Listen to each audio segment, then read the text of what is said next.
Hi everyone, how are you? Welcome to my YouTube channel. আমরা যারা ফেসবুকে কাজ করি, ফেসবুকে ভিডিও আপলোড করা কাজ প্রতিনিয়ত কিন্তু ফেসবুক আপডেট হয়।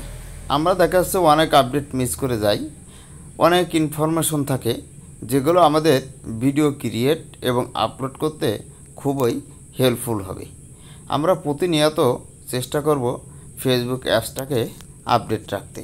কিভাবে ফেসবুক অ্যাপস আপডেট করবেন আজকের ভিডিওতে সেটি আপনাদেরকে দেখিয়ে দেব। এর জন্য যে কাজটা করতে হবে, প্রথমে আপনি আপনার মোবাইলের ডিসপ্লেতে আসবেন এবং যে প্লে স্টোর আছে, প্লে স্টোরে আপনি একটি ক্লিক করে দেবেন। প্লে স্টোরে ক্লিক করার পরে আপনি উপরের দিকে সার্চ একটি অপশন পেয়ে যাবেন, এই অপশনে ক্লিক করে দেবেন। ক্লিক করার পরে আপনি টাইপ করবেন, ইংলিশে টাইপ করবেন ফেসবুক। 2-3টা ওয়ার্ড লেখার সঙ্গে সঙ্গে দেখবেন ফেসবুক অ্যাপস উপস্থিত হবে। এখানে আপনি ক্লিক করে দেবেন। ক্লিক করার পরে দেখবেন যে আপনার ফেসবুক অ্যাপসটি যদি ইনস্টলের দরকার আপডেটের দরকার হয় তাহলে এই অপশানে লক্ষ্য করবেন।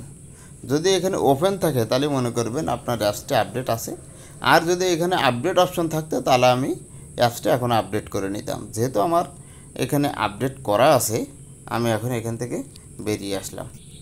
এভাবে আপনারা ফেসবুক অ্যাপসটি আপডেট করে নেবেন।